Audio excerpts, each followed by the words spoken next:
télévision Futur Média mbokk yi ànd ak ñun ñu ngi dellu si di leen nuyu seen émission Faram Facce alarba lañ koy amal ci waxtu bi ñu dikk ak yéen ci actualité politique au Sénégal bu ñu waxee actualité politique nag xam ngeen ni politique moom mooy li nga xam ni moom moo ëmb lépp ci réew mi muy ci wàllu koomam muy ci wàllu tàggat yaramam ni ma koy faral di waxee ci wàllu socialam loolu nag la ñuy faram fàcce ak suñu ay gan alarba bu jot. ci émission Faram Facce ak télévision Futur Média gannaaw bañ leen nuyoo tey suñu gan di Seydou Gueye nag moom moo amee kàddu gi ci parti bi di Alliance pour la République waaye itam moo amee kàddu gi ci gouvernement bu Sénégal ñu am mbégte bu yaatu fas yéene waxtaan ak moom ci lu bëri ci tolluwaayu réew mi monsieur le ministre ñu ngi lay nuyu. jërëjëf El Hadj Papa Ngagne ñu ngi lay nuyu di nuyu say téléspectateurs. di wax sunu mbégte ñi ñëw di waxtaan ak yow. mais ñu ñaan la rek balaa ngay dugg ci waxtaan wi. ñu dellu ndokkeel. sunu doom yeeg sunu rakk yi nga xam ne ñoo demoon teewal Sénégal. fële ci coupe du monde bi ci Russie. am résultat bi nga xam ni macha allah loolu la yàlla dogal. ñu am yaakaar ni yeneen ndam a ngi ci kanam. àddina noonu la. góorgóorlu rek ba yegg fi nga bëgg a yegg ak ndimbalu sunu borom yàlla neen yàlla dimbali ba ñu jël ndam. yéene nañ leen Coupe d'Afrique te li ñu gis nii nekk na taxawaay boo xam ne bu ñu góorgóorloo yaakaar mën na gën a yaatu ci Coupe d'Afrique. voilà monsieur le ministre ci loolu sax dañ ci taxaw tuuti. parce que bu ñu fàttalikoo ci bi ñuy entamé Coupe du monde bi foofu ci Russie dañu amoon information que président de la République daf fay def fukki fan ak ñaar maanaam ñetti match yi nga xam ne Sénégal daf ko doon joué ci premier tour bi président daf ko doon assister. lan moo changé ci diggante bi. alors donc dañuy féliciter président de la République ci taxawaayam ci sport yëpp muy athlétisme muy football muy basket. ñu ndokkeel également sunu basketteurs yi. tey ñaanal ñi nga xam ne ñoo ñu war a représenter ci championnat d'Afrique. ñu jëlee fa ndam. foog naa ni xibaar bi mu génnee de façon officielle man mi maa ko bind ci benn communiqué wu conseil des ministres. boo xam ni ñetti fànn lañ ci wax. benn bi mooy UEFA astafurlah FIFA invité nañu président Macky Sall pour mu ñëw ci coupe du monde bi. mu nangu invitation boobu wuy ji pour mandargal invitation boobu mu am yéene seetaan benn matchu Sénégal. noonu lañ ko waxee benn match ñetteel bi. waaw mooy ci voyage am boobu. dina ci am audience ak président Vladimir Poutine. donc loolu la ñu bind ci communiqué conseil des ministres bi jiitu tàmbali coupe du monde boobu. te man mii maa ko bind. donc li may wax xam naa ko. noonu la tëddee woon yàlla dogal mu dem wuy ji invitation FIFA seetaan premier match Pologne Sénégal muy match boo xam ni Sénégal victoire la ci jëlee pare daal di def audience bi ak naataangoom président Poutine jóge fa ñëw bokk ci ay daje yoo xam ne amoon na Maroc. jóge ci daje Maroc boobu daal di koy jeexale ci daje Mauritanie boo xam ni sommet Union africaine la woon ñëw jàpp ci liggéey bi ba jiite conseil des ministres tey. waaw monsieur le ministre pourquoi ñu taxaw foofu mooy li ñu déggoon ak li nga ñu wax dafa wuute ndax li ñu déggoon mooy président de la République fukki fan ak ñaar daanaka jàppoon nañu ba am sax ñu tuddee ko vacances foofa ci Russie mu war a accompagner gaynde yi assister seen ay match kon li nga wax mën nañu ko jàpp. waaye li nga xam ni moom la ñu war a jàpp sax. waaw li nga wax war nañ ko jàpp waaye li nga xam ni itam danañ ko dégg te am na solo ñu taxaw ci parce que loolu am na ñu jàpp ni sax mën na porter préjudice ñi nga xam ne ñooy gaynde yi parce que assistance président de la République ci match bu njëkk bi bu ko continuer woon xëy na mën nañu romb fi nga xam ni foofu fi la ñu taxaw. xam nga maandu moom. man mooy li ma gënal ci lépp. te mbir mi liñ ci mën a jàpp mooy ci wàllu état. li nga xam ni président de la République ameel na ko tàggat yaram dara manqué wu ci ñu koy sant yàlla ba fii ñu toll nii dem nañu def li ñuy def ba delsi déggaguñu te yàlla na continuer noonu ay coow de problème mu organisation problème mu xaalis li manqué na amuñu avion yooyu yëpp yàlla musal dégg nañ rek ay autorités yu ñu génne seen hôtel yàlla dimbali na ci loolu li ma ci xam as tuut waaw te dégg ko moo di gis nga hôtel dafa am règle c'est-à-dire que bu fekkente ni da ngay def réservation check out booy génn dafa am app bu ñu la nee midi mooy app bi soo bàyyee sa ay bagages ci biir néeg bi ba 3 heures wala 4 heures bu ko keneen waree jël dinañu jël bagages yi daal di am fu ñu la ko dencal parce que sa digaale ak ñoom foofu la yem. du bor bu ñu war a fay ko fayuñu ko dama jàpp ni ci li ma ci xam. ay réservation ay check out yu waroon a am. amul ci waxtu wi. hôtel yi def li nga xam ne mooy règle bi parce que lu amul règle.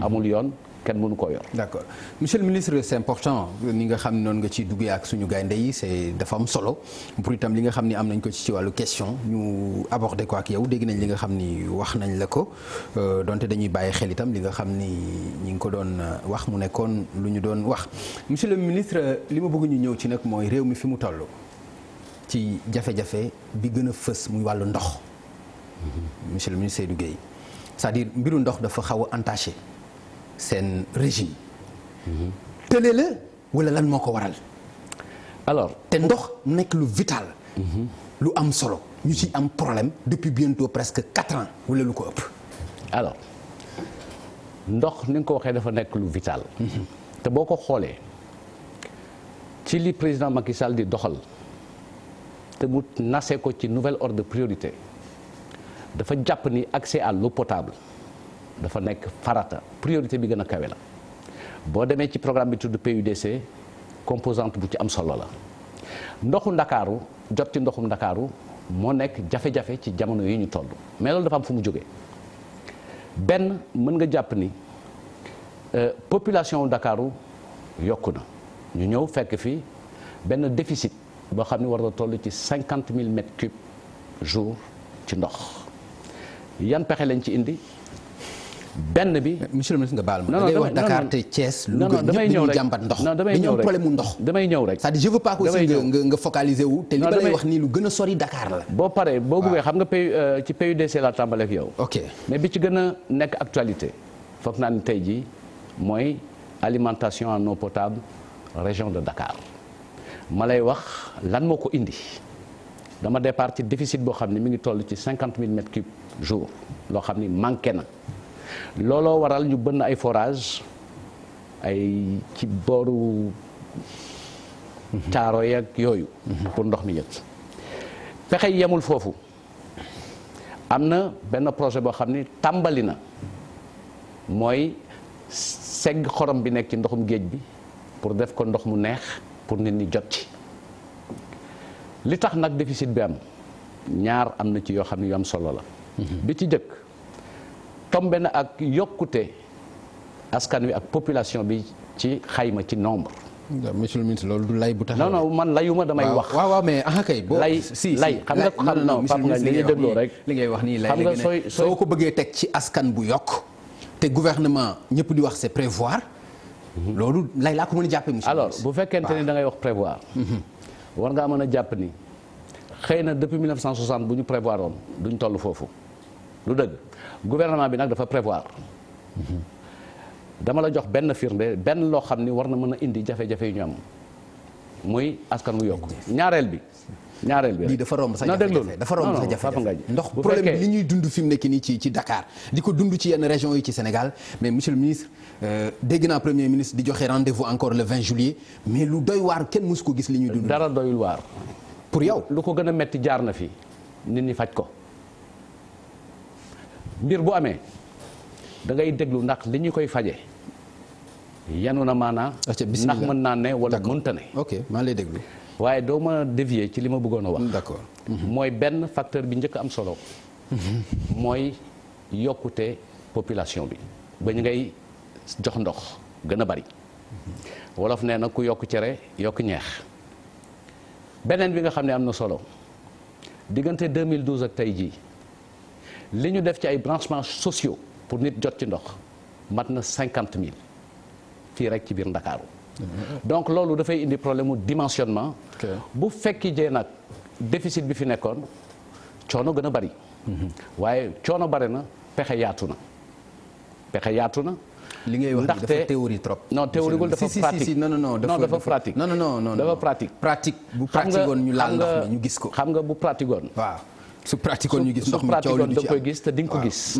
c'est-à-dire boobu léegi théorie yi rek la ñuy dégg non nekkuñ ci ay théorie nekkuñ ci ay théorie parce que jaar nañ ci jaar ndox waaw ak usine Kër Momar Sarr mu metti jotuñu ci ndox ci àpp ak diir bi ñu ko mën a faje ñu jël matuwaay yëpp ñu faj ko te bii fi teew premier ministre wax na ministre bi nga xam ne moom moo yor wàllu ndox mi ak assainissement wax na ci lan la ko teg ak pexe yan ba ñu mën a joxe app boo xam ne le 20 juillet bii ñu nekk maanaam bu ñu yàlla dimbalee ci lu mat 2 semaines war nañu trouver situation boo xam ne moo gën a tane bi loolu taxul problème bi jeex. d'accord loolu taxul problème bi jeex. donc li nga xam ne moo am solo mooy gouvernement day jànkonteeg ak ay jafe-jafe loo xam ne ay mettit la ci askan. mu di ci dox di ci wut ay pexe di ko liggéey di ko dox ba àpp boo xam ni togg bi ñor na nit ñi mën koo jëriñoo. bu amul ku ko lekkit du neex ci. monsieur le ministre kon ñu jàpp àpp bi waa premier ministre wax na ko yow feddali nga ko. ñu bàyyi ñu xaar lan la ñu le 20 juillet di ñu jox ci wàllu ndox mais dama bëgg ngeen xam ni nekk na problème bu doy waar li ci gën a yéeme sax mooy soo duggee fii dans la banlieue bu yàggul rek lu toll ci fanweer jàpp ñeent fukk ñu ngi ci l'hôpital yi ndax biir buy daw ndax ndox mu bon c'est-à-dire ñàkk ndox sax a gën ñu lay jox ndox moo xam ne ndox mu baaxul la. alors xam nga réew boo ko fekkee. waaw ni nga ko fekkee ñaar rek moo ci am. ku yokkul da nga wàññi. te nguuru Macky Sall bi mu fi ñëwee. dafa yokk solution. ah bon dafa yokk solution ci wàllu ndox. wàññi bi moom ci ni ñuy dundeel rek ak la muy jar. parce que ñëpp mën nañ koo seede wàññeeku bi ci ni ñuy dundee leer na ñëpp te mësul bouger. ndox mi solution yi ci indi dañ ko fi yokk noonu la ñu yokkee ci li nga xam ni moo di courant bi dañuy jot parce que bi ñu fi yegg si laata yegg si sénégalais yëpp dund nañu. ay agence su Senelec yu ñuy lakk ay délestage ñu jóge ci lu war a mat près de 960 heures yegg si ci 36 heures de pourtant mënoon nañ ko def ci agence SDE yu ñuy lakk parce que jafe-jafe bu ñu amoon ci courant rek bu ko raw am nañ ko ci ndox mani xëy na peut-être dafa am lu changé rek loolu war boo ndox moo gën a vital sax. ah kon jeex na ndox moo gën a vital. voilà comme xam ngeen ndox li mu vitalee. waaw li koy indi. donc bul fàttaliku loolu. bul fàttaliku agence Senelec yu ñu doon lakk non damay fàttali parce que lu gën a graaw loolu mi ngi am ci ndox mi te kenn lakkul SDE yi. mani waaw dama lay fàttali nii bu fekkente ni mbir dafa ni këtt ni jon nga ni ma jafe-jafe la. ma maandute ni la dëgg la bu ma la nee solution ngi nii nga maandute ni ma dëgg la du dëgg ndox mi li tax président Macky Sall def ko priorité dafa am anecdote xam anecdote bi mooy lan mooy bi muy wër réew mi ñëw na ci bërëb boo xam ni seen signe teranga ak hospitalité mooy jël kaasu ndox jox ko sa gan ñooñu tële ko ci la jël dogook engagement mais accès à l'eau potable universelle. 4 ans après mënu ko régler. 5 ans après mënu ko régler mi ngi ci. attends mi ngi ci. 5 ans après presque mënu ko régler. xam nga àddina moom dafa am loo xam ni. ci loo def priorité. ci dafa am loo xam ni. waaw mandu ak gore rek moo tax nga koy nangu. mbir moom. du yeewu rek ne pët. doom sax boo ko mbee di nga ko denc juróom-ñeenti weer.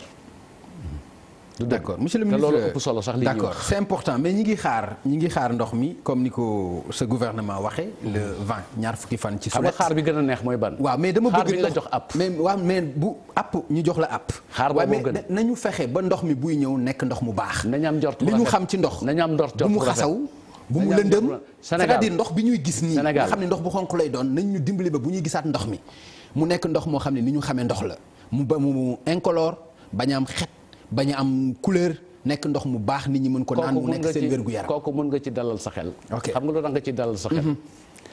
parce que ñi nga xam ne ñoom lañ dénk réew mi ñoo la gën a xam seen responsabilité. ci santé wu population yi. ñoo la gën a xam seen responsabilité. kon léegi kon nga bëgg a dañu def leen neex kon ndox mi ñuy jox nit ñi. xam nga bu ñu bëggee discuter objectivement. waaw bu ñu bëggee objectivement. non mais monsieur le ministre dañuy am njort. waaw d'accord boo xam ne xam nga mooy lan. c'est-à-dire même bu fekkente ni yow nekkoo dans la banlieue wala nekkoo ci yenn koñ yi mais gis nga ndox mu xonq cuy moo xam ne moom la ñuy jox nit ñi. xëy na yow boo ko gisul kooku aajuwul nga dem ci banlieue. ah kon jeex na aajuwul nga dem ci banlieue. voilà parce que loolu buy am boole ci xasaw teg ci. suy am. waaw buy am. day fekk ni dafa may problème mu suyur maanaam weñ gi jaar da ngay ubbi sa robinet sax fii ci biir Ndakaaru. fii ñuy defee TFM Almadi mën na la fi dal. fii mën na la fi dal. donc bu ñu feewalee banlieue ak ni nañu jàpp ni sénégalais yi ñoo am soxla. ñu di ko faj war a yem ci ñëpp.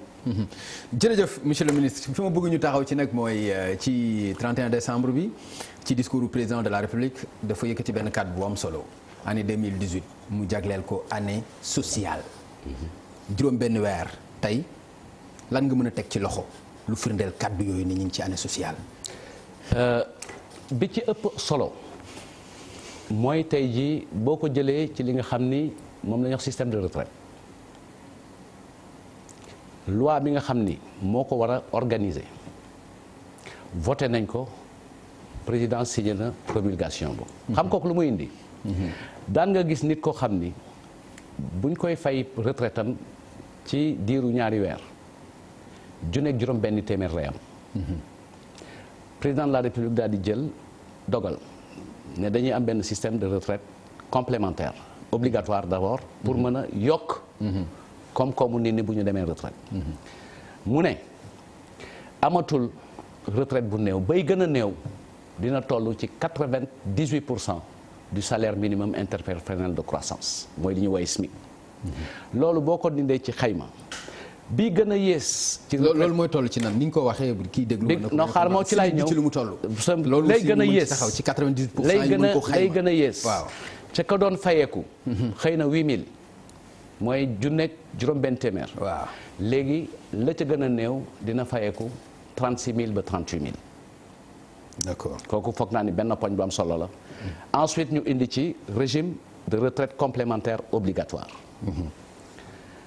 ñaareel bi nga xam ne mën nañ ko jàpp ci année sociale bi boo ko jëlee ci lépp li nga xam ni force syndicale yi ak sociale yi laaj nañ ko ci amélioration ci seen ay conditions moo xam dëkkuwaay la moo xam indemnité yi la moo xam leneen la yu ci bare yëcc ca ëpp gouvernement bi yembal na ko même bu fekkonte ni loolu dafa nekkoon ci say plateforme yu jiitu ñuy décréter année sociale mais jox nañ ko jeexital. comme xam nga ko baax na. ñetteel bi nga xam ne mën nañ ci teg loxo moo di année sociale bi daf ko jagleel jeunes yi ak ndaw yi ñu nattal leen ci budget lu mu toll ci 1,000 milliards pour financement projet ak jeunes DER yor ko di leen ko jox ñu ciy jot.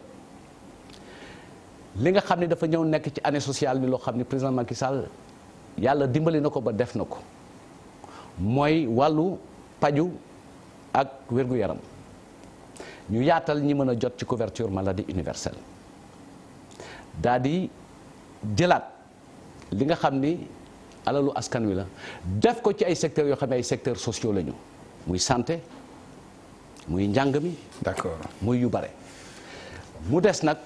yoo xam ne war nañ ñëw année sociale da ngay jàpp ni yéene la boo xam ne dafay lalu ci activité économique aussi. c'est-à-dire ñu jël parce que année sociale du rek comme damay jël xaalis bi jox nit ñi mais année sociale mooy ni ngay distribuer. d'accord croissance bi ñu am. mu war a mën a yegg ci nit ñi parce que ñun ñëpp jàpp nañ ni te loolu dëgg la. croissance bi ñu am kawe na mais dëgëragul dëgër boo xam ne dina produire un contenu social moom moo tax il faut que nga soutenir secteurs sociaux yi. fii léegi ñuy mën a yegg ci loolu te loolu ay diir la yoo xam ni gouvernement bu nekk xam na ko ku nekk da ciy dox jëm ci yoon boobu. d'accord monsieur le ministre année sociale dégg naa ni nga ko définir dégg naa itam li nga xam ni wax nga ko waaye dafa nekk loo xam ni lu ne fàng la kenn waru ko jeex maanaam bu ñu nee année sociale mooy année boo xam ni année taw féex lay doon maanaam année jafe-jafe yi mën a wàññeeku mais mu yemook année boo xam ni li ñu ciy dund ci réew mi ba ñëpp di ko wax mosuñu ko fi dund muy ñëpp naan keesu réew mi amul dara ci xaalis. fournisseurs yi ñu war a fay seen xaalis jotuñu ko. jafe-jafe yooyu di am entreprise yi nga xam ne ñoom la état bi doon liggéeyal war leen fayu leen ñu ci bëri teg seen loxo ci liggéey bi kenn liggéeyatul te loolu gis ngeen ko entreprise yu bëri ak chantier yu bëri yoo xam ne état bi amoon nañ ko daanaka féete na boor naka ngay waxee année sociale boo xam ni yow sa koomu réew am na jafe-jafe yoo xam ni yaa ngi ciy indi lay toujours. parfois nga dégg le ministre de l'économie et des finances génn di wax lii loolu naka la mën a àndee ak année boo xam ne dañ naan année sociale la. question bi li ma ko posé dafa neex parce que fi ma jeexale nga ñëwee dama leen année sociale dafay ànd ak socle économique bu taxaw te ci dégg-dégg année sociale du année puukare. kenn waxul puukare mooy année boo xam ni dañuy jël li nga xam ne ñun ñoo ko bokk mu nekk yokkute ci sunu économie ñu koy ooyee croissance. man waxuma puukare li ma wax mooy boo demee ci marché bi ñu ne la nangam nga am xaalis boo ko jëndee. ñaareel bi. waaw ci dëgëraayu économie wu Sénégal. foog naa ni am na tombé waral ay gaaf ci fan yi ñu weesu ñaari fan yi wala benn fan bi ñu weesu ñi nga xam ne ñoom lañ ko seqal muy Fonds monétaire international ñu am ak ñoom dige mooy saa yu ne bu àpp bi jotee dinañu ñëw xool ak Sénégal li ñuy wax la revue de la croissance de la politique économique ñoom def nañu seen revue liñ ci tiré comme conclusion ay satisfaction la ci ni ñu yore alerter aussi pour ñu def attention ci yenn fànn yi mais globalement li nga xam ne mën nañ ko ci jàpp mooy économie bi. monsieur le ministre taxaw na non Pape Ngagne xam nga soo may laaj damay déglu su may wax aussi d'accord naa mais monsieur le ministre sinon dootuñu waxtaan non d'accord baal ma allez-y baal ma waaw. donc fi ñu ko teg ñoom ñi xayma di natt. te di méngale kees yi dara daf ci nekkul. am nañ loolu coow la kees yi amul dara. voilà bu la neexee nga wax ko. waaye foog naa ne ñiy liggéey ñu ngi fayeeku benn ñi seq ak état bi mën na am procédure yi gudd yéex mais ñi ngi jot seen li ñu war a jot keesu état bi amul dara.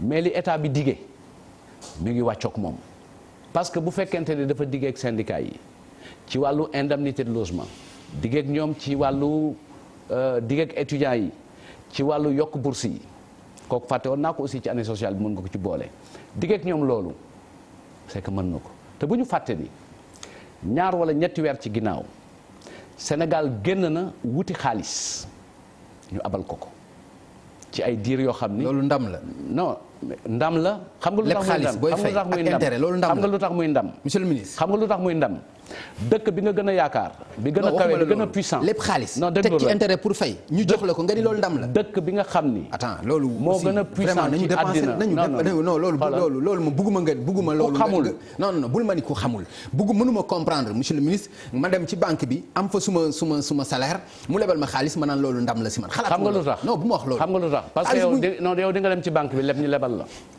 parce que am nga garantie am nga crédibilité bi keneen ko bokkal liggéey ñëw leb di nga ko lebal amul garantie amul crédibilité dëkk bi gën a puissant ci monde bi wala ñi gën a puissant ci monde bi dañuy leb kooku principe économique la soo ko nanguwul mënoo def économie. non d'accord naa nga leb mais mënoo dëkk leb. maintenant mënoo dëkk ci leb. voilà dëkk ci leb moom bu yàggee mais ndóol la lay indi. dañuy wax ak nit ñi rek. dañuy wax ak sénégalais yi pour ñu comprendre. d'accord waaw. xam nga ban leb moo lay yóbbu ci ndóol ba nga tëlee ko fay. mooy leb bii ñuy wax naan mi ngi jege 70%. mooy leb bi nga xam ni mooy leb bi nga xam ni da nga ko jël defoo ko ci investissement noose ko Sénégal xamoon na fi loolu jël nañ fi lu war a mat 100 milliards def ko ci fo mais ñun lu ñu leb 100 milliards yooyu ñu defoon ci fo ñun dañ ko def ci désenclavement Ila Morphine mu nekk ay projets rentable mais leb bi ñu leb gis nga leb bi ma pour ñu génn ci leb bi moo di maturité yi ñuy wax mooy maturité wu 30 ans du leb boo xam da nga koy leb ñu xoj la ne la bu subaa nga fay ko la ngay leb di nga ci liggéey ba mu am lu mu mën a jur soo weddee leb ci économie donc gëmoo microfinance soo weddee leb ci économie gëmoo investissement soo weddee leb ci économie mënuloo tabax li ma gëmul mooy nga bëgg ko def succès. loolu laa bëgg nga bëgg ci tàccu loolu laa mënut a comprendre succès bi xam nga leen réew mi ngeen dem leb pour fay ay intérêt ba pare bëgg ci parce que amul réew ci àddina bu dul leb xam nga lan mooy succès bi ba nga ne dama bëgg ku ma lebal ña tàllal loxo pour lebal la mat nañu 200 wala lu ko ëpp conditions ya nga lebe ci taux d'intérêt ci réewu Afrique yi nga xam ne yéen a yam doole wala ña la ëpp doole kenn defagu ko ci donc foog naa ni kooku la koy may mooy cadrage macroéconomique bu stable mooy sérieux en économie bi ñu gis ci yow mooy aussi capacité jël xaalis dugal ko ci lu am njëriñ ak luy jëriñ askan wi. d'accord monsieur le ministre da nga ma wax ni ma bu réew mi amul xaalis itam ñi ngi fay li ñu war a fay ñi ngi def li ñu war a def ku ñu ameel ñi ngi koy def Fatou Fallou Sène bu fi xaalis amoon du dee monsieur le ministre. yàlla nag mooy rey mais xam nga ni bu fi koppar amoon xaalis tontu boobu laa lay jox ndaxte ci biir kër yi. nit a nga fa tëdd feebar yàlla jaar leen deem ci loolu mu yor alal ju bare te yëkkatiw ko donc nañu màndu ci li rey nit li ñu mën a jàpp li ñu mën a jàpp jafe-jafe am na ci diggante étudiants yi ak force de l'ordre yi bakken rot na ci. déedéet monsieur le ministre du loolu c'est-à-dire bu jafe-jafe bi dafa am lu ko jiitu mooy dañu war a jot seen bourse ba le 15 jotuñu ko mais foofu la problème bi commencé c'est-à-dire bu ko def li indi jafe-jafe bi entre étudiants yi ak force de l'ordre yi mooy gouvernement bi. ñoo leen fayul seen bourse à temps. waaw nit nekk nañ fi jamono ñu toog diir bu gën a yàgg jotuñu bourse te bakken rotu ci. donc bu ko yàlla indee dañ koy nangu. gouvernement bi loolu amee dawul responsabilité def na enquête ak investigation jotaguma ci conclusion yi xamaguma ko pour xam anormalité boobu parce que loolu dafa jaaduwul te président Macky Sall ci diir yu bare joxe na tegtal ne am na loo xam ne da ngeen ko war a sécuriser lu jëm ci couverture maladie universelle ressources yi ci budget bi nañ ko sécuriser. li jëm ci salaire yi nañ ko sécuriser. li jëm ci bourse étudiants yi nañ ko sécuriser te ñu góorgóorlu di fay balaa le 5. d'accord donc loolu la ñuy xayma. pour xam lan moo waral yéex-yéex boobu ak tolof kenn weddiwul loolu. kenn weddiwu ko. d'accord mais dañ koy xayma parce que objectif bi mooy bu app bi jotee ñu fay nit. ci app bi nga xam ne moom la ñu diggaaleeg moom. d'accord léegi monsieur le ministre année bi décrire nga ko vraiment def nga ci exposé bu am solo ci année sociale mais dafa am keneen ku ko mën a gisee année bu meurtrière maanaam année boo xam ni ñi ci bakkan yi ci faatu yu doy waar dafa bëri bu njëkk bi wax naa la ko Fallou Sène gendarme moo ko rey beneen bi Seck Diop la Seck Ndiaye plutôt xam nga ko Médina peut-être policier lañ wax moo ko rey am na keneen ca Touba Eaux et Forêts lañ wax ñoo ko rey nga jóge ci loolu doomu Sénégal yu bëri am na ku dee bu yàggul Brésil ñeneen nangam mais bu ñu ñëwee ci biir réew mi ñi nga xam ne force de l'ordre yi ñooy leen di rey te ba léegi du am benn suite boo xam ne bu ñu mën a teg loxo la ndax loolu itam lu ñu mën a xaaree gouvernement la. gouvernement dañ koy xaaree te dama ci profiter yëkkati kàddu yeesal njaal ci ñi nga lim ñëpp ñaanal leen yàlla teru leen ak yërmandeeg njéggal xare leen aljana tey wax force de l'ordre yi seen mission li ñu leen sant mooy sécuriser population yi du ñàkk nag mbir am waaye gouvernement li ko war te ci la ne di ko def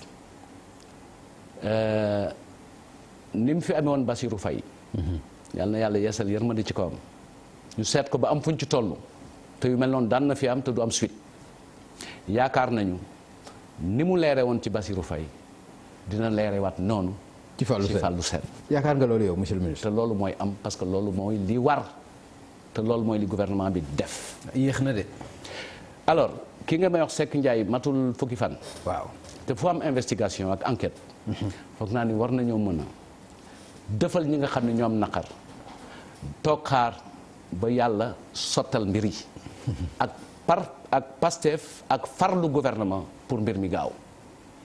donc loolu moom noonu rek lañ ko mën a waxee pour wax li nga xam ne moo mën a nekk te nekk dëgg dooma ni kii jàpp nañ ko tey jiiñ nañ kii moo ko rey wala lii moo ko rey bu subaa nga tàmbal décision boo xam ni xëy na amaguloo éléments yi nga xam ne moo lay mën a may nga avancer. donc li ñu mën a def mooy ñaax gouvernement bi te ñaax na boppam ci loolu ndaxte président Macky Sall loolu la leen tegtal mbir yi leer te mbir yi gaaw. d'accord parce que metti na. ci ñàkk doom. metti na ci ñàkk wayjur metti na également ci ñàkk xarit wala mbokk. ci Touba itam dégg nga agent Eaux et Forêts bi fa fital nit mu dee. waaw donc yooyu yëpp dinañ ko leeral. ma waxoon li ma waxaat rek di li nga xam ni mooy mission bi ak li ñu war a def. mooy sécuriser nit ñi pas lor leen. mais souvent bu ñuy wax ci yooyu aussi dafa am loo xam ne dañ koy fàtte. situation yi li koy indi wenn wàll wi du ñu xam lan moo ko waral. donc looloo tax mu baax ñu saytu mu baax ñu enquête. parce que yëpp mbiru responsabilité la rek. monsieur le ministre yaakaar naa ne yàgg nañ ci social bi wax nañu ci lu bëri ñu daal di dugg ci wàllu politique jombul xëy na bu ñu social dabaatee ñu daal di ciy tàbbisi.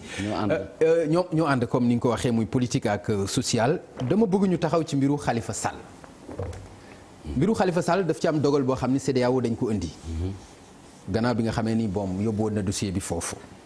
monsieur le ministre man dafa bëri ñoo xam ne dama leen di recevoir ci plateau yi ku ci wax rek daal ni Khalifa de vraiment man yéenewu ma ko li ko daal man sax soo koy wax ñaare ci ñi ma invité mën naa ko bañ a gëm dinaa la wax ndax li ngay wax amul démagogie amul nga tontu ma ñu avancé mais li nit ñi mënul comprendre mooy dogal bi jógee CEDEAO wax lu bëri ci procédure bi par exemple ñu assisté ko ak avocat am loolu amul lu jëm ci maanaam moo ko def ak deful dañ ko waroon a sàmm bu baax conditions yi nga xam ne moom lañ ko atte itam ñu ne baaxul loolu yëpp ci ñi nga xam ne ñoo jàng droit xam nañ ni loolu nulal na atte parce que mën nañ ko jàppee ay vice de forme ndax bu ñu waxee forme ak fond ku ne xam ne li nga ma wax léegi ci social ak politique noonu la mel ci droit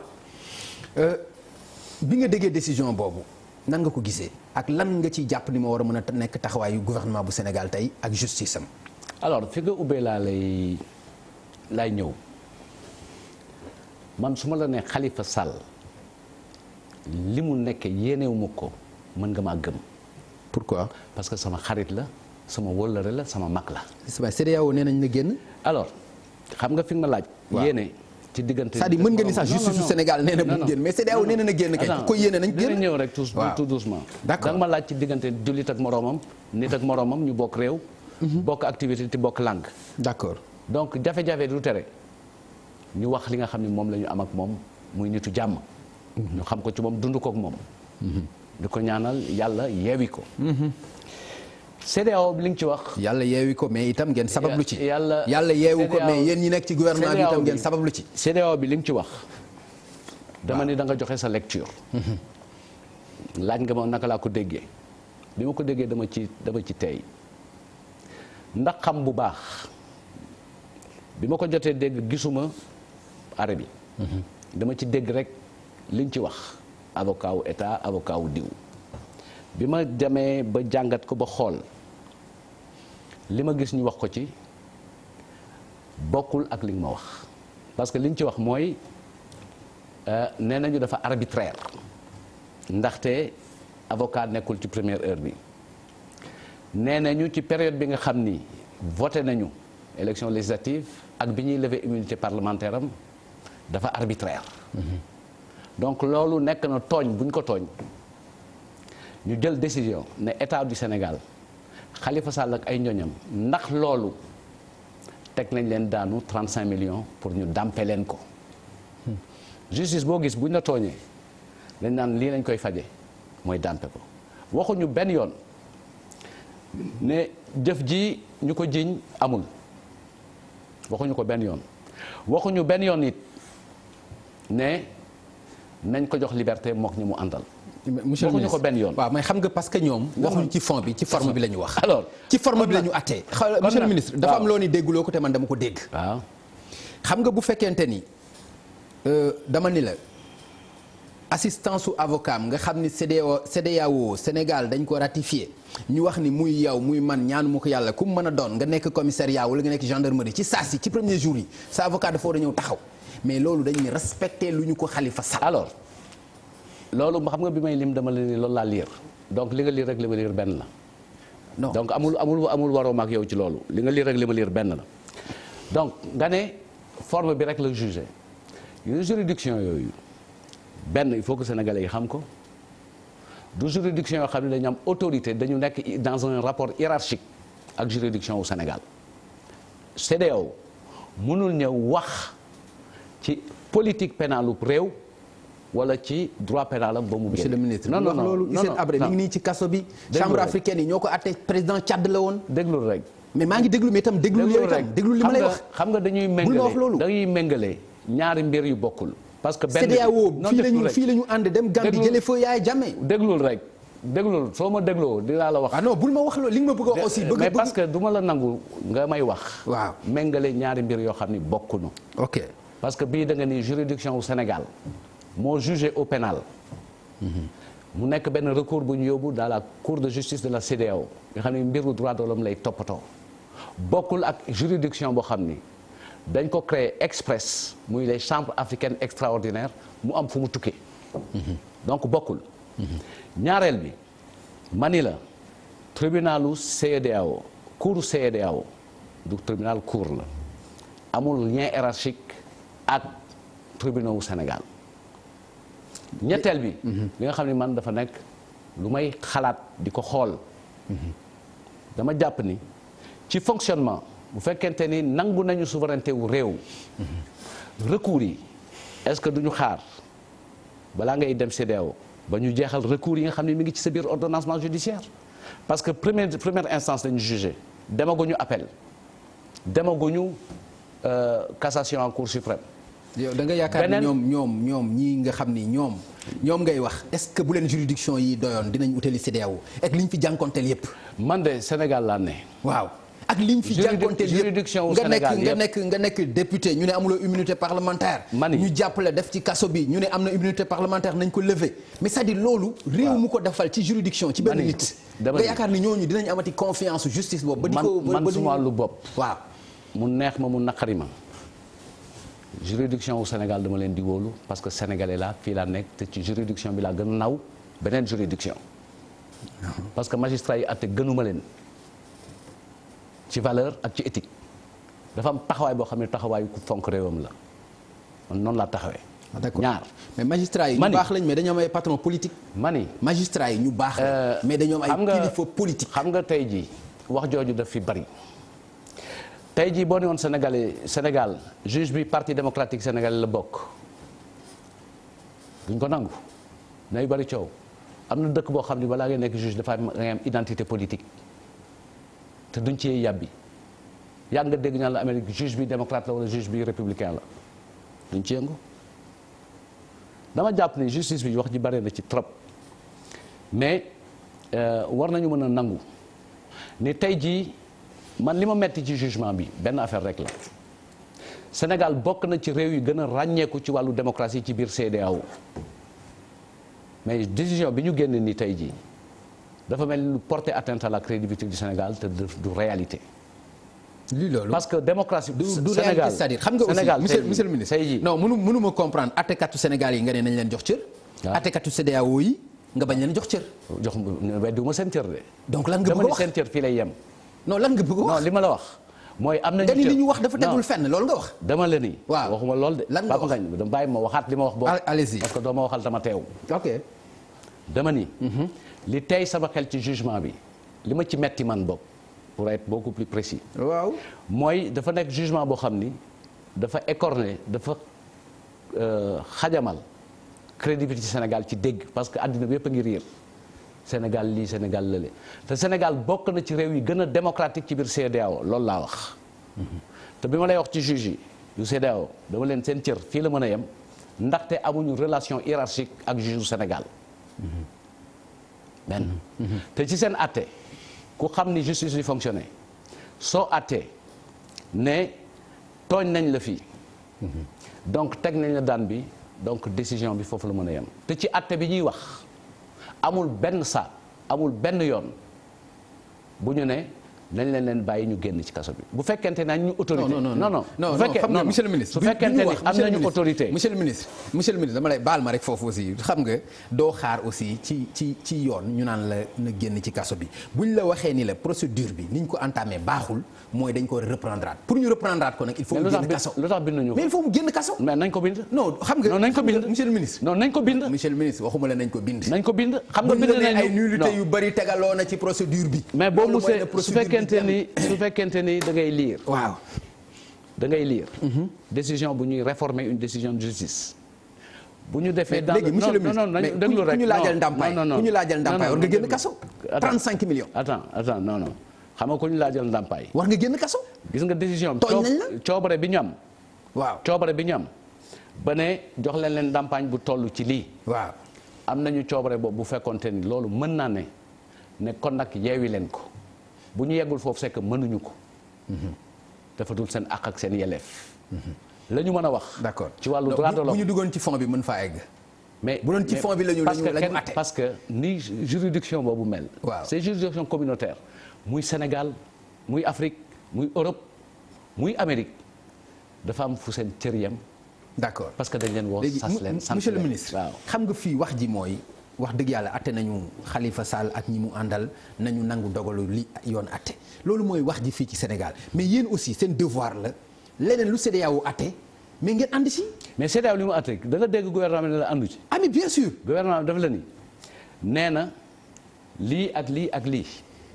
yéen atte ngeen atte waat nañu leen ay nullité la. waaw. mais CEDEAO waxul génne leen ko leen ci kaso bi. da ngay xaar ñu wax ko. mais attends pourquoi nag mais loo bëgg une décision de justice da ngay bind. soo ko bindul da nga koy njort. te yow bu altine bu neexee yàlla ñu ubbi deuxième séquence bi mooy instance d'appel bi. donc ñooñu bu ñu décider la ñu décider la ñuy topp.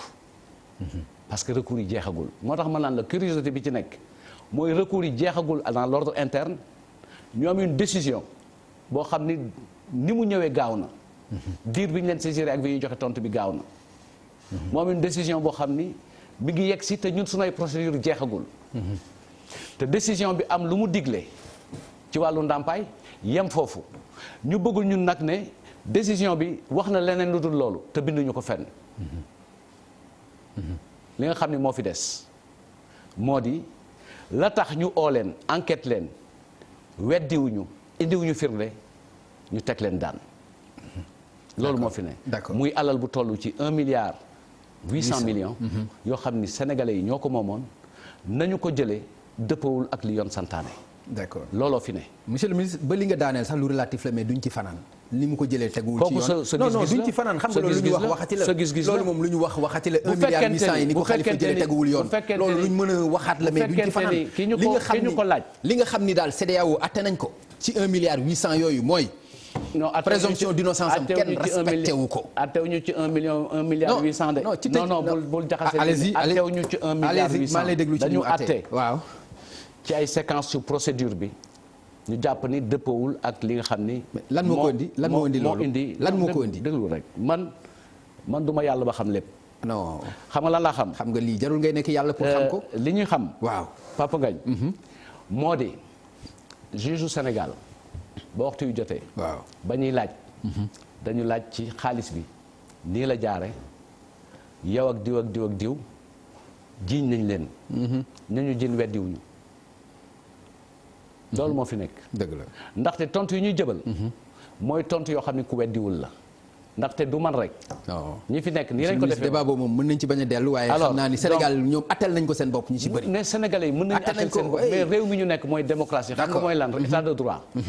mooy juge yi cote la ñu am la ñu jox dayoo pour ñuy accuser nit di ko inculper di ko condamner wala di ko disculper. d'accord amoo ko amoo ko noonu lañ ko joxe CEDEAO itam. Sénégal ratifié ko noonu itam lañ ko joxe CEDEAO sama xalaat Sénégal ratifié ko. juge yi noonu lañ ko joxe cour CEDEAO aussi. cour CEDEAO ñu jox leen ko am fu seen compétence yem. waaw te cour mbiru droit de l'homme lay toppatoo. bokkul ak cour yi nga xam ni ña nga nekk en France en Europe Strasbourg nga xam ne lu mu ëpp ci li muy toppatoo ce sont des questions économiques. d'accord donc cour bu nekk. dafa am nu mu bindoo. léegi monsieur le bii ministre ñu yor ci wàllu droit de l'homme lay yem yeeg yàbbi te lii la yey monsieur le ministre duggul ci fay ñañu ko jiiñ weddiwuñu ko. monsieur le ministre ñi ñu ko jiiñ weddi nañ ko ku dem ci procès Khalifa Sall bi xam ni li ñu ko jiiñ weddi na ko. bu la neexee non loolu kay ku fa dem xam ni weddi na ko. juge yi ñu ngi lay déglu maa ngi lay voilà donc li nga xam ni moom moo am mooy cour bu CEDEAO def na arrêt wax na li mu wax joxoñul ni génne leen ko. mais ni ngeen ko tëjee baaxul da ngeen ko war a bàyyi dàmp ko loolu wax na ko ñi ngi xool nag ba xam Sénégal lan la ciy def. parce que li nga wax ni arrêt bi. li nga wax ni arrêt bi dina gàkkal démocratie Sénégal li gën a gàkkal démocratie Sénégal mooy Sénégal bañ a jëfe arrêt boobu tukkee ci CEDEAO. bu fekkente ne xam nga historique. ak qualité wu décision wu cour yu mel noonu. cour yooyu bu ñu joxee rek dañuy déclarer. réew mi ci boppam moo koy mottali amul ñu moyen bu réew taxawul ci ni mu war a taxawee mais Sénégal dayoom weesu na loolu Sénégal xam nga lan mooy dayoom mu dox ay jéego jëm ci démocratie taxaw nag ci taxawaayu état bu souverain. d'accord réew mu moom boppam. léegi monsieur le ministre est-ce que jàppaloo ni Sénégal dafa def ay jéego ci ginnaaw démocratie maanaam dafa marche en arrière bu bon sax ci démocratie nga baal ma parce que firnde yi ma ci bëgg a joxe mooy maa ngi gis sax ci journaux yi wala sinon ci internet bi ñu joxe benn exemple ne fépp foo xam ni muy Ablaye Wade ak Abdou Diouf yóbbuwoon nañ fa démocratie Macky Sall delloo na ko ginnaaw argument bi ñu joxe mooy ñi nga xam ne ñooy say potentiel adversaire ñu jàpp ni ñii war ngeen mën dem ci jongante kenn fàttalikuwul coow lu mel ni ci jamonoy Abdou Diouf wala ci jamonoy Abdoulaye Wade. ay potentiel ñoo xam ni condamnation lañ jël. kii 6 ans kii 5 ans loolu mi ngi doog a am ci Sénégal. ndax loolu lu rafetal démocratie la ci Sénégal. yow ak sa aqulay taala ñi ngay njort ni leen junj ma dugg ci wax ji le maire de Dakar Khalifa Sall ngay xalaat ak ministre d'État Karim Wade bien sûr. yow ci sa wàllu bopp mun nga taxaw ci Sénégalais yi ni mos nga dégg Karim Wade déclaré ni candidat la mos nga ko dégg. si. lettre am bu yàggul bi rek wax na ko. ñaareel bi. non tontu naa ñaareel bi waaw. ñaareel bi waaw. foog naa ne bi procédure bi yóbbu Karim Wade fa mu ne. ñu tëj ko fa muy CREI ñu teg ko daanu juróom-benni at ba muy tàmbali boobu xalaataguñu sax dem ci ay élection bu ñu waxante dëgg rek. mais boobu nekk na candidat parti démocratique Sénégal. boobu nekkagu ko parti démocratique sénégalais bu leen neexee ñu jël ku leen neex comme candidat waaye sunu démocratie ak sunu système xam nga mooy lan ku mu neex ne candidat nga ña koy mottali mooy fa ngay dem ba matal yañ la laaj pour sa candidature mën a mat. monsieur le ministre man nag dama la am lu ma la wax dama ne la ci jamono histoire politique gu déglul Sénégal rek lii mi ngi fii doog a am ak président Sall. histoire politique gu Sénégal. jël sa ay potentiel adversaire dóor leen ay condamnation 5 ans 6 ans ci démocratie éliminer Sénégal leen complètement. ci démocratie Sénégal. waaw coow lu bare mi ngi fiy door a am xam nga boo ko seetee diggante 2000 ak léegi li ñuy ooyee démocratie mooy presse bu yaatu mooy wax internet bi nga ko tuddee wax ci rajo yi wax sa xalaat wax lu la neex ni mu toll fii toll woon noonu démb du dëgg amul régime démocratique bu mel ni bu Sénégal am dayoo bi Sénégal am jaar-jaar bi mu am Macky Sall fi la ko fekk. liggéeyu ko moom kot def na ci. ah mais fi la ko fekk laa waaw fi la ko fekk non fi la ko fekk kooku moom kenn du non dama bëgg nga du non loo xam ne moo fi indi dama ni li nga wax noonu ci ay liberté tuuti liberté boobu noonu démocratie voilà bi ñu fi fekk delloo ñu ko ginnaaw dañu ko yaatal dañu ko yaatal te démocratie bi fi ne amul kenn ko am maqaama ci say pexeeg say combine ni may tànn samay candidat adversaire yi may dajal jàkka jàngo ku mën ni nodd ñi ngi koy fàttaliku looloo fi am moo tax ñëpp a ngi nodd amu fii moo ñëpp a ngi nodd bi Abdou Diouf di wax jàkka jàngo ku mën na nodd nga koy fàttaliku ñëpp di ko fàttaliku xam nga mais loolu ñi ngi koy fàttaliku mu xoolal mu nekk lu am solo ci démocratie ci Sénégal damay jël sa émission mais tey mi ngi damay jël sa émission comme benn baromètre démocratie yow ci sa wàllu bopp foog naa ni tey jii li nga animé fii ci émission boo jëloon benn livre tey ni da ngay bind ay tontu yoo xam ne homme politique ñoo la ko fi tontu muy tontu yoo xam ne jéggi nañu dayoo mën nga ci def ñaari tom loolu fi la ko président Sall fekk ma ni la donc looloo ngi fi ba tey li ma wax yaa ngi koy dégg looloo ngi fi ba tey loolu président Sall ma ni fi la ko fekk ko fi si fi la ko fekk ko fi ma ni fekk ko fi waaw fekk ko fi terewul nga nekk ci ok te nekkoon na acteur bi nga xam ne bokk na ci ñu koy indi yow it bokk nga ci man it bokk naa ci ok du dëgg donc li ñuy déggoo te mu nekk sunu axe mooy jëm kanam rek démocratie Sénégal kenn mënu ko delloo ginnaaw ndaxte wax nga ko ñii xool a ngi fi ñii gis a ngi fi ñii natt a ngi fi mais ñii monsieur le décidé ngi ministre fi est-ce que xam nga ni xale yu ndaw yi nekk ci tuuti yi sax koo ci laaj mu ne la président Sall dafa bëgg a éliminer Karim Wade éliminer Khalifa Sall ci élection yi c'est-à-dire nekkatul secret loolu mais loolu c'est-à-dire léegi nekkatul secret xam nga ba nga xam ni mécanisme bi ñi nga xam ne ñoo koy doxal sax xam naa ni am nañ ci gêne parce que xam nañ ni foofu la ñu jëm man du ma nettali géntu jàmbur waaw li ma mën a wax mooy bu fekkente ni loolu moom mooy li opinion bi di wax te yaa ma gën a xam ni kuréel bu ci kenn bokk axe de communication boobu nga jël te boo delloo ci seen ay procès ñoom ñaar ñëpp procès boo ci dugg amul ci benn défense boo xam ni ci biir baro bi lañ ko defee yëpp ci mbedd mi lañ ko defee dañuy politiser en vérité ñi xam ña ñooy politiser ñiy jël une décision de justice bu CEDEAO bu ko politiser. parce que loolu la ñu am politiser ñoom amuñu gendarmerie amuñu police. non mais amuñu justice gendarmerie kenn moomu ko état du Sénégal moo ko moom. mais réew mi moo ko moom ñooñu amuñu loolu ñooñu li nga wax nii la ñu am. président Macky Sall bu ayam jeexee du yóbbaale gendarmerie du yóbbaale police du yóbbaale justice moomu ko Sénégal moo ko moom. mais ci kaayam googu li mu ci bëgg la ci gendarmerie ak police defa ci kaayam googu laa la wax. dama ni régime yaa ngi fi woon régime bi fi Ablaye Wade nekkee bi fi li fi juste bi fi Ablaye Wade nekkee li mu bëggoon la gendarmerie di def. loolu la police doon def li ko fi jiitu. waaw. fii la ñu bàyyi gendarmerie. mais gendarmerie daan def li ñu bëgg. gendarmerie daan def li ñu bëgg. ñi fi toog fii la ñuy bàyyi gendarmerie fii la ñuy bàyyi police. d'accord ñu nekk nag ay sénégalais yu am dignité comme yow ak man. ni nga ko yaakaaree ci sa bopp noonu laa ko yaakaaree ci sa bopp te noonu laa ko xaaree ci ñoom. ñu taxaw ak dignité. Maintenant, on a des problèmes dans le pays. On confond lu ne rek ñu ne politique parce que réew mi ñu nekk ku nekk sa biir kër attends ma ñëw rek. bu ma dagg laay bañ. non nga jaawale ko ak dignité.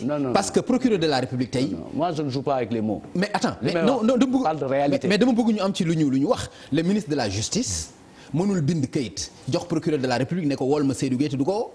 mais parce que système bi ñu am noonu la bindoo. système bi ñu am noonu la bindoo réew yu bare noonu la bindoo. parce que système bu am procureur xam nga lu procureur bi jëriñ. voilà moom mooy mettre des poursuites. léegi sax du bind da koy wax lu procureur di jëriñ. ci système bi ñu ne. mooy ki nga xam ni mooy défendre société bi ba bañ nañ ko ci yenn question yi. dañuy xaar ci moom mu autosaisiru pour mën a défendre société. suñu ko amul xëy na dinañ wut lu méngoog moom. d'accord mais système bi ñu am pour nga gën ko comprendre. bu fekkente ni am na benn procureur boo xam ni mooy mettre des poursuites am lien ak administration centrale de justice. ki nga xam ni moom rek moo am àq ak yelleefu ni damay tëj juge d'instruction dafa indépendant. c'est un juge du siège dafa indépendant. kooku rek moo am àq ak yelleef procureur indil ko li mu bind yëpp mu xool gisul lu ko doy mu ne demal sa yoon. kooku rek lañ ko may. te bu ko defee kenn du ko dindi. procureur am na droit bu defee def recours keneen def. mais loolu aussi système yi bu ñu koy wax. nañu wax ñi nga xam ne dañ ci nekk te seen rôle nekk garantir l'indépendance de la justice muy les juges d'instruction bu ñuy enquête dañuy instruire à charge et à décharge te ñoom rek ñoo am qualité ak capacité ne demal wala tëj naa la. d'accord monsieur le ministre dama aborder ak yow le cas Khalifa Sall. nga wax ma ci li la ci naqari waaye itam ku la dégg dina xam ni li yow li ngay xaar du mu génn kaso la. li ngay xaar mooy condamnation bi nga xam ni juridiction sénégalaise yi def nañ ko mu tëdd peine boobu. donte non monsieur le ministre yow itam li nga wax kay mooy loolu. non lan nga wax kon. dama ni waaw lii la ñu ko jiiñ. atte ko ci procédure yi nga xam ne ñooy sunu ay procédure contradictoire ay avocat am ñëw teew. wax ji soutien bi ñëpp. juge bi en toute sérénité. génne décision motivée. appliquer loi yi nga xam ni article yi nga xam ni moo dëppoo ak infraction yi ñu retenir. teg ko daan yi nga xam ni loolu la article yi prévoir.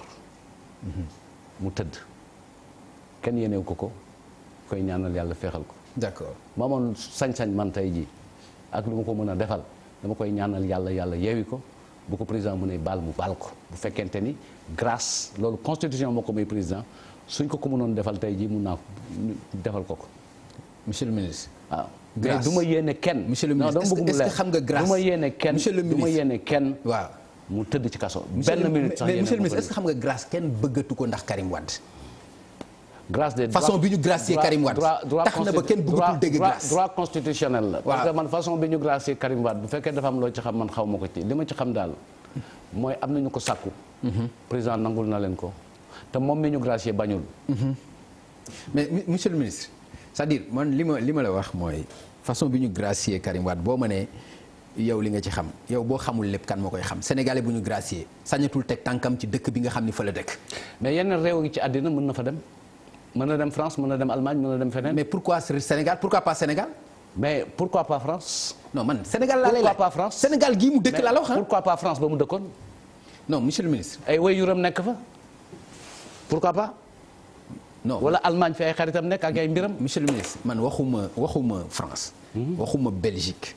Sénégal laa ne lu tax sañu fi teg tànkam. mais kooku man xaw ma ci dara li tax tegul tànkam France xëy na moo tax tegul tànkam Sénégal wala beneen dëkk. te ci ku am grâce présidentielle. addina bi yaatu na te ku am grâce. mais addina bi yaatu na mais ban xeetu grâce la xam nga xeetu grâce boobu rek seen régime lañ ko déggee. xam nga grâce lenn rek la. xam nga grâce mooy lan.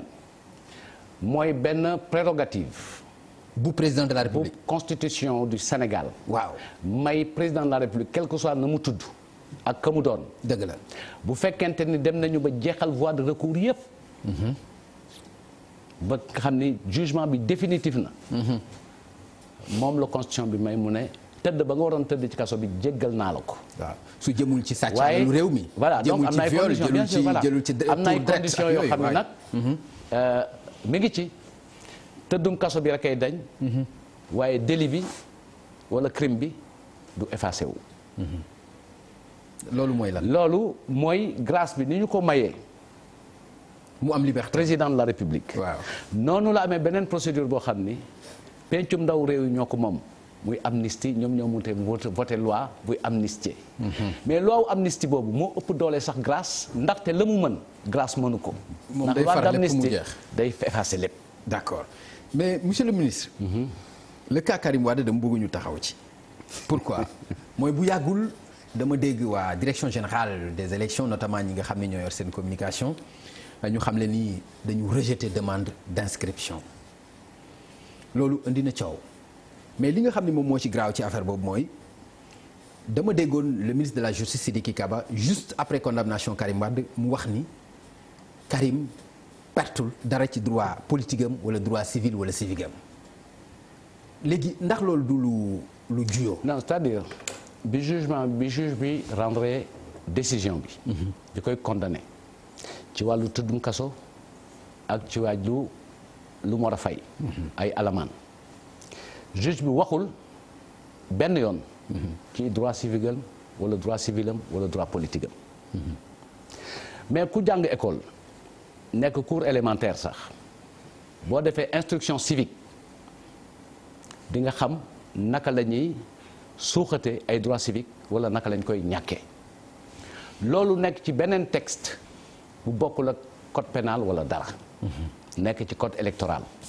mu am ci article boo xam ni mooy définir kan moo mënul nekk ci fichier électoral loolu jiitu na ayu président Abdoulaye Wade jiitu na ayu président Abdou Diouf fii la ne donc article boobu boo ko appliqué ci li mu wax maanaam dafa am ay xeetu infraction yi bu fekkente ni moo tax ñu teg la daan. dina dal sa kaw muy ay jël àllu réew mi. muy escroquerie. muy faux ak yu demee noonu. d'accord yooyu yëpp kenn condamné wu ci Karim. mu am moom jëlul condamnation ci loolu. mu am du détournement. mu am du escroquerie. no xaaral rek. ah man aussi dama bëgg ñu. mu am loolu dama bëgg aussi mu xaw xam nga kooku mooy li ñuy wax. waaw la matière. mu am liy tax nga perte sa ay droit. muy àpp bi nga xam ni moom la daan bi tollool. mu nekk ci peine boo xam ni mat na weer wala. juróomi at waaw donc peine yooyu ñaari définition la soit objet bi tax ñu condamné la donc li tax jëfin ji nga def. d'accord wala àpp bi ñu la teg daan. waaw man nag objet bi tax ñu condamné ko te ñëpp xam ko muy enrichissement illicite. loolu du escroquerie. du détournement. du leneen. d'accord donc enrichissement illicite boobu. bu la neexee nga dàq ko. waaw non. loolu. amul bu ma neexee. non bu la neexee nga dàq ko su ma ko dàqee te àndoo boo ko dàqee xam nga lan moo ciy des. waaw durée peine bi. mooy 5 ans yi. 6 ans la. non 6 ans plutôt 6 ans yooyu ngay wax noonu mais bu fekkente ni tëjuñu la ci délit yii ñu wax ni ça n'a rien à voir. xam nga lu tax 6 ans yi du dañ parce que juróom-benni weer yooyu. mi ngi ci sa biir juróom-benni at yi waaw juróom-benni at yooyu. mi ngi ci sa biir casier judiciaire. loolu rek la.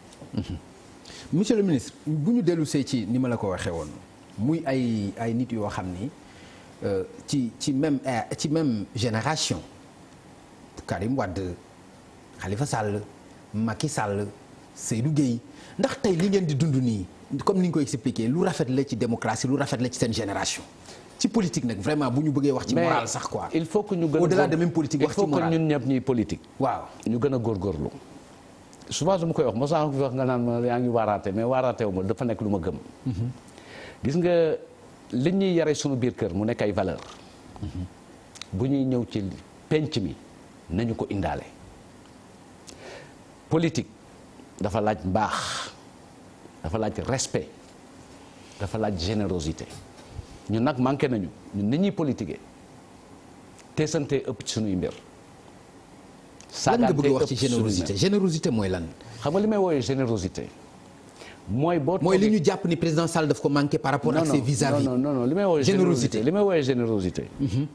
mooy ngay baaxee nit ñi la nga am te ñu soxla ko. xam nga toog ak nit di waxtaan ak moom. nga baaxee ko maandu xam nga maandu dafa nag mooy lan.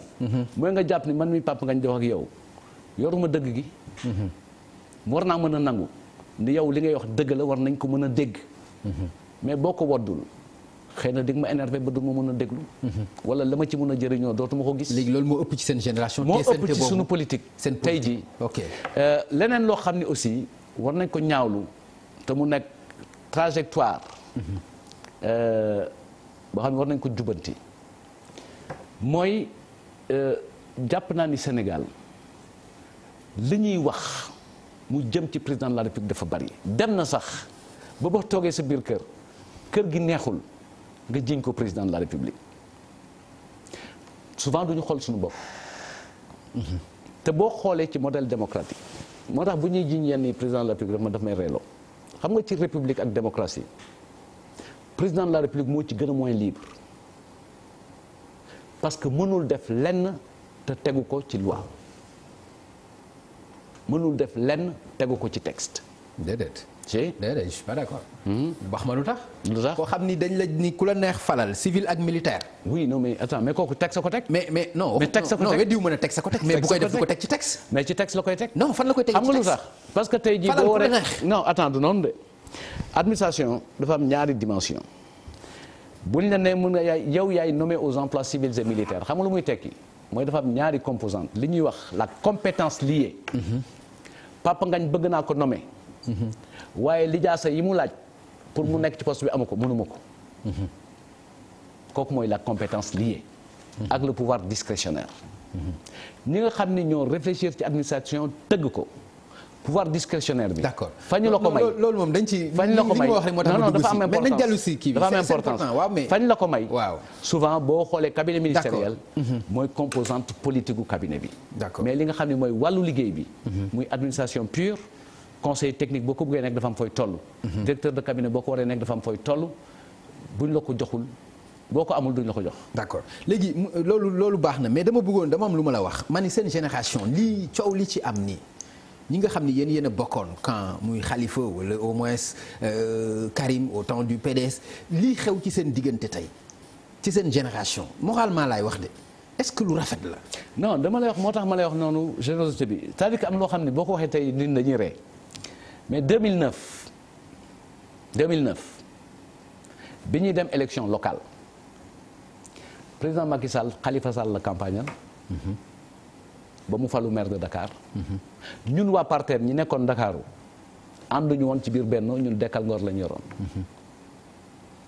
donc loolu war nañu góorgóorlu ñun suñu génération. li nga wax leer na. ba rafetal politique waaw waaw junju doy na ci borom xel. li nga wax rafetal gi nag yaakaar naa ni parti yëpp ku ci ne am na ci wàll. ah oui parce que dafa am loo xam ni dafa jegewul rafetal. même man mi toog li may wax du pour nit ñi sama bopp laa ko njëkk a adressé. sama bopp. d'accord laa ko njëkk a adressé. monsieur le ministre ñu terminer un peu ak politique APR gis nañu ne bu yàggul ñu bëri ñi nga bokkal parti ñi ngi lay dingat ci ay déclaration yi nga xam ni da nga koy def secrétariat exécutif national def déclaration surtout ci l'affaire Alioune Badara Cissé wala yeneen affaire ñu jàpp ni yow yaa ko defal sa bopp. amul benn waxtaan yaakaar naa ni loolu dégg nga ko. non dégg naa mais loolu est-ce que loolu du la loolu lan la lay def yow. non dama lay wax ni la man maay porte parole. waaw ku ma bëgg tere wax. mi ngi mel ni nga ne mool tere naa la géej mool bi doo dem géej man porte parole li ma war a def mooy wax te foog naa ni yaa ko rappelé léegi. mais pas wax n'importe quoi aussi. non wax lu la neex foog naa ni man du ma wax lu ma neex wax lu la neex. boo ma dégloo ma ñëw. parce que foog naa ni am naa yar. wala nga wax lu ñu naan la amul après. am naa yar ak sago. ak fu ma teg sama bopp ak xam liñ ma sant. ok doonu ma def lu xeebu loolu ay góorgóorlu. d'accord. ñi wax ci man attaqué wu ñu ma de parti bi la ñu attaqué parce que man maay waxal parti bi ku xam politique xam luy porte parole di nga xam ni léeg-léeg mën nga joxe communiqué boo xam ni ba ñuy waxtaan position yi nga defaan bokkul ak li nga xam ni moom la mbooloo mi yëpp tënk dangay am maandute bu mbooloo mi décidé nga ni loolu la.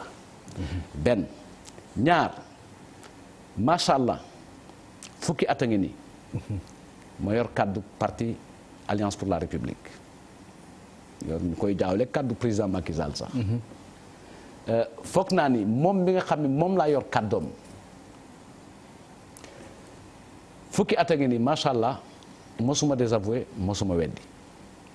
te am naa mat ak mandu goo xam ni du ma bind jottali loo xam ni moom gisu ko. parce que dañ ma dénk kese. liñ ma dénk moomu ma ko moom moo ko moom kàddoom la ma dénk moo du ko waxee donc am naa mat goo xam ni xam naa ne dañ ma dénk moom lépp dafa centralisé wu kon ci moom mooy moom laa yor kaddu parti bi parce que su may statut ku ko xam. d'accord xool secrétariat. lan lañ ko jagleele président. d'accord ci diggante ñaari réunion. c'est bon xool digganteem ak porte parole. bu ma yëkkatee kaddu war nañoo xam ni. kaddu yooyu du kaddu Seydou Gueye Cotte. d'accord c'est bon kon ku la weddi président la weddi parti bi la weddi. non bu la neexee nga dindi loolu xam nga li ma wax mooy. benn weddi rek moo ma mën a indil jiixi jaaxa. mooy ki ma dénk kàddoom muy président Macky Sall su ma weddee ma am jiixi jaaxa mais yàlla nga may suturaal di ma dimbali. fukki at a ngi nii mosuma ko weddi te ñetti at a ngi nii ma yoral ko kàddu gi ci biir gouvernement te mosuma weddi. ci wàllu politique yaa ngi mbëkkante Medina ak Bamba Fall dégg naa la temps yële sax nga ni moom xamul fu muy taxaw moom itam nee na sax xamul fooy taxaw yow xamoo fooy taxaw am na sax lu mu ci rax loo xam ni ñun duñ ci egg mais mooy xamul wax na rek ni xamuloo fooy taxaw.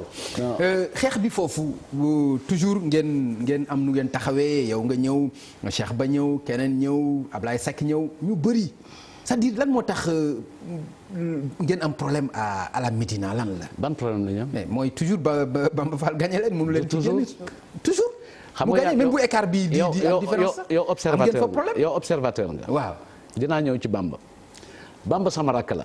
waaw mais Bamba dama jàpp ni taxawaayam ci sama wet ak ci li muy wax dafa boole ci ay référence am lu muy def il faut que mu tudd ma ci. donc te da jàpp naa nangul naa ko. parce que nit ku baax boo ko gisee. war ngaa mun ne kii référence la te jàpp naa ni man nit ku baax la moom it mu bëgg lu baax donc war na maa mun def référence ba lu jóg rek mu ne bëgg naa mel ni Seydou wala samay mbir bëgg naa dugal Seydou maa ngi koy nuyu sama rakk la. yaa ngi gisee noonu li nga wax. non sama rakk la non sama rakk la li muy wax li nga wax nii waxu ko li mu wax xam nga ko ba mu noonu nag wax li Bamba wax te nekk fi. non voilà li mu wax te ma dégg ko yéen. non Bamba sama rakk la. te moom boo ko woowee fii dina la ko wax. te moom jàpp na ni yëngal Seydou bokk na ci liy xoromul affaire bi moom jàpp na loolu ñu nangu ko ñu ànd na yaa ngi wax dañuy gagné mais dama lay jox rek ci tegtal pour ñu bañ a juum bi ñuy jàkkaarloo man ak moom wala APR ak moom fa mu bokk 2012 mën nañ ko nattee foofu. mais baromètre yu mujj bi. non non mujj bi élection mooy baromètre bu fekkente ni lu mais ci élection laay ñëw. mais ci élection la ñuy mais élection bu fekkente ni xam nga ngay laaj bu fekkee ne xam ngay laaj. baromètre élection xam nga bu fekkee xam nga ngay laaj élection. waaw boo yemee ci benn élection. non bu mujj rek pas benn bu mujj rek xamuloo profil électoral. élection daal bu mujj bi mooy baromètre. waaw bu mujj bi. waaw kay. bu mujj bi dinaa la ci jox tegtal. li Medina indi ci contribution ci sunu ndam biir Ndakaaru nañ koy sant yàlla. parce que écart ba ñu jógee ñun ci dernière élection bu ko jiitu woon bu fekkente ni jéggi nga référendum ñu gagné ko. nga bàyyi présidentielle u 2012 ñun ñu gagné ko. jiitu ko premier tour moom. bu fekkente ni da nga jàpp ci écart u 3000 lañ jógee ba ñëw ci écart u 800 foog naa ne bu ñu amoon écart u 3000 boobu ci biir Ndakaaru kon du ñu am 7 députés yi. déedéet monsieur le ministre. non dañuy wax rek. non non fekkee da ngay analyser nga may xëy écart u 800 devant Bamba Fall. ñan ñoo nekk devant moom. mais écart u 800 ñan ñoo nekk devant moom ñan la. écart u 800 devant Bamba Fall ci élection boo xam ne. waaw amul benn. non dama ni ñan la jàkkaarloo ñan la monsieur le ministre déglu leen ñan la. xam nga yéen aussi. Papa Ngagne waaw yaa ngi may xaw a énervé sax. non grawul. xam nga mënuloo ñu ñëw yow. waaw bés bu ne nga ni waruñu jël position administrative yi yor di ko politiquer ba pare bëgg ni position administrative boobu moo war a déterminante ci terrain politique bi. xam nga mënoo nekk ci ñaari ambivalence yooyu mënul nekk ambivalence boobu. maintenant man maa fay politique. bu dee dañuy wax politique. man bul tirer couverture bi. non du question tirer couverture bi mais parce que non man maa fay politique. fekkente ne ñu wax appartenance ci parti. mais yàlla def président Macky Sall am fa njaboot bu yaatu sama rakk Cheikh Ba nekk ci di liggéey bu rafet di dajale Pape Ablaye Seck nekk ci nekk sunu mag tugg ci Maïmouna Ndoye Seck ñu ngi yeesal njaal parce que wéyjuram bu góor dafa wàññeeku yàlla na ko yàlla teeroo yërmande xare ko aljana ñëw jàpp ci Eva Marie Coll Seck bokk ci ñooñu ñëpp kenn bokku ci biir parti. continuel koo fàtte mën na compliqué de continuel. waaw kan laay fàtte. non damay bañ nga fàtte. man bu ma tuddee ñi bokk APR. waaw ñi ci des ñan lay tudd xëy na mun naa tudd sa patron. Youssou Ndour. c'est important. di doomu Médina bokk ci njabootu président Macky Sall. donc ñoom ñëpp. non bu dee ci politique moom bu dee ci politique moom fekkee ma ci boole la. ñëw jàppale. non Youssou Ndour. lu tax nga bëggul Youssou Ndour ñu ne fii fekkee ma ci boole fële. te bu ma waxee Macky Sall nga ne ma APR. pour état ak yooyu jaxase non ni nga koy atteel président. amul problème voilà donc ñooñu ñëpp. léegi nga wax Youssou Ndour man suma wàllu nga wax Cheikh Ba nga wax Maïmouna Ndoye Seck nga wax Abdoulaye Seck nga wax Eva Marie Coll Seck nga wax Seydou Gueye. devant Bamba Fall. écart bi nekk 800 voix. oui et alors yow tey jii. boo demee ci élection boo xam ni doomu Médina ngay jéem a fal. ñun ñu am liste boo xam ni benn doomu Médina nekku ci ni ñu defaree suñu liste dugaluñ ci doomu Médina moom mu nekk tête de liste département Dakar. di voté ci turam. kan moo def loolu kan moo def liste bi te dugalu ci. non mais liste bi ñun suñu stratégie la ñu génnee ku nekk am nga stratégie. ok am nga stratégie donc doo ñu reproché ni ñu tànnee suñu ay nit. man maa ngi ci gouvernement Papa Abdoulaye Seck mi ngi ci gouvernement Cheikh Ba mi ngi yor direction keneen a ngi la donc lu tax doo ci wax. donc ni ñu tànnee élection bi joxe loolu ñu indi contribution envoi ci résultat yi te jàpp naa ni. d'accord yokkute bi ñu am nañu yaakaar bu rafet. kon ña ñu tànn ñoo def défaite bi quoi ña ñu tànn la. non waxuma ñu tànn da ngeen di wax. non gis nga défaite politique su amee xam nga li tax man maay politique. waaw parce que défaite politique su amee Médina. man maa koy assumer ndax man maa nekk APR. victoire bu amee maag ñëpp a ko bokk. lan nga bëgg a wax lan nga bëgg a revendiquer man maa nekk APR c'est-à-dire ñeneen ñi nga xam ne ñoo fa nekk ñu APR. non mais bokkuñu APR. bokkuñu ci parti bi. ok ku ci nekk dafa yor mouvement am di soutenir président Macky Sall. muy lu ñu rafetlu yaatal leen ànd ak ñoom di ko liggéey. dañu war a nekk APR kon. non waxuma loolu li ma la wax mooy parti bi. mooy Alliance pour la République.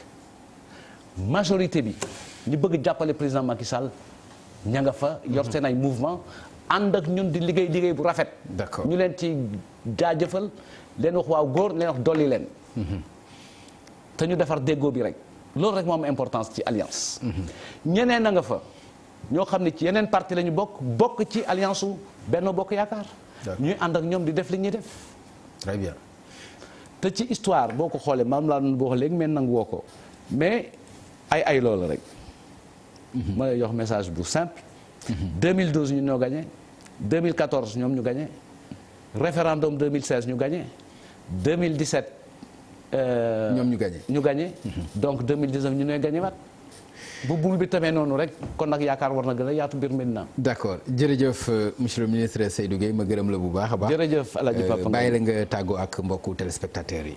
mais gërëm ñëpp tey jéggalu xëy na à un moment Papa Ngagne xaw na ma jàmm ay ci samay jikko lébu bu génn ma naan ko benn argent ma naan ko maa ngi énervé. mais di jéggalu ñëpp waxtaan wi li ñu ci yéene woon mooy wax li ñu gëm. ak li ñu xam.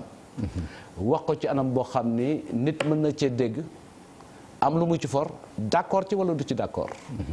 mais nit moo mel noonu te diggante moo mel noonu. ñëpp mënuñoo bokk ni ñu gisee.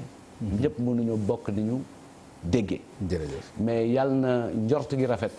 yàlla na yéene bi rafet ku ma ci wax lu la naqari maa ngi lay jéggalu. ñun ñëpp ñoo moom Sénégal ñun ñëpp ñoo ko bokk. jërëjëf réew mi toll na foo xam ne ñun ñëpp dañu war a joxante loxo ànd defar ko. moo gën. ñuy xiiroo ak ŋaayoo parce que loolu du tabax réew. jërëjëf monsieur le ministre man aussi ma lay gërëm bu baax. xam nga bu ma la waxee ma gërëm la xam nga lu tax ak fan laa ko tibbee. ci vraiment ci sa courtoisie sa disponibilité. loolu yaakaar naa ni corporation bi journaliste yi ñëpp seedal nañu la ko.